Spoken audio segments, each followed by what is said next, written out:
भागो धरती फट रही है। बहुत समय पहले की बात है, किसी जंगल में एक गधा बरगद के पेड़ के नीचे लेटकर आराम कर रहा था। लेटे लेटे उसके मन में बुरे ख्याल आने लगे। उसने सोचा, यदि धरती फट गई तो मेरा क्या होगा। अभी उसने ऐसा सोचा ही था कि उसे एक जोर के धमाके की आवाज आई। वह भयभीत हो उठा और चीखने लगा, भागो भागो धरती फट रही है, अपनी जान बचाओ। और ऐसा कहते हुए वह पागलों की तरह एक दिशा में भागने लगा। उसे इस कदर भागता देखते हुए एक अन्य गधे ने उससे पूछा, अरे क्या हुआ भाई, तुम इस तरह बदहवास भागे क्यों जा रहे हो। अरे तुम भी भागो, अपनी जान बचाओ, धरती फट रही है। ऐसा चीखते हुए वह भागता रहा। यह सुनकर दूसरा गधा भी डर गया और उसके साथ भागने लगा। अब तो वह दोनों एक साथ चिल्ला रहे थे, भागो भागो धरती फट रही है, भागो भागो।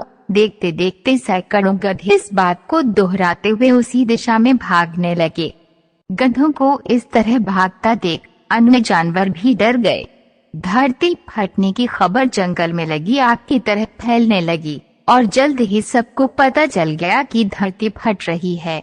चारों तरफ जानवरों की चीख पुकार मच गई। सांप, बिच्छू, सियार, लोमड़, हाथी, घोड़े सभी उस झुंड में शामिल हो भागने लगे।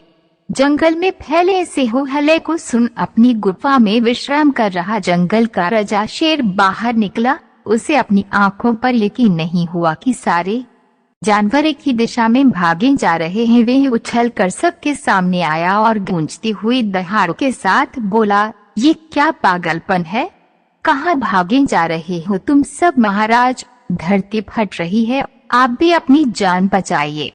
में आगे खड़ा बंदर बोला। किसने कहा ये सब, शेर ने प्रश्न किया। सब एक दूसरे का मुंह देखने लगे। फिर बंदर बोला, मुझे तो ये बात चीते ने बताई थी। चीते ने कहा, मैंने तो ये पक्षियों से सुना था और ऐसे करते करते पता चला कि ये बात सबसे पहले गधे ने बताई थी। गधे को महाराज के सामने बुलाया गया। तुम्हें कैसे पता चला कि धरती फट रही है, शेर ने गुस्से से पूछा। मम्मा, मैंने अपने कानों से धरती के फटने की आवाज सुनी महाराज, गधे ने डरते हुए उत्तर दिया। ठीक है, चलो मुझे उस जगह ले चलो और दिखाओ कि धरती फट रही है। ऐसा कहते हुए शेर गधे को उस तरफ ढकेलता हुआ ले जाने लगा। बाकी जानवर भी उनके पीछे हो लिए और डर डर कर उस और बढ़ने लगे। बरगद के पास पहुंचकर गधा बोला, हुजूर, मैं यहीं सो रहा था कि तभी जोर से धरती फटने की आवाज आई।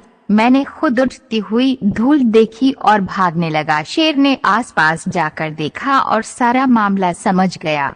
उसने सभी को संबोधित करते हुए बोला, ये गधा महामूर्ख है। दरअसल पास ही नारियल का एक ऊंचा पेड़ है और तेज हवा चलने से उस पर लगा एक बड़ा सा नारियल नीचे पत्थर पर गिर पड़ा। पत्थर सरकने से आसपास धूल उड़ने लगी और ये गधा ना जाने कैसे इसे धरती फटने की बात समझ बैठा। शेर ने बोलना जारी रखा, पर भाइयों, ये तो गधा है, पर क्या आपके पास भी अपना दिमाग नहीं है। जाइए, अपने घर जाइए और आइंदा से किसी अफवाह पर यकीन करने से पहले 10 बार सोचिएगा।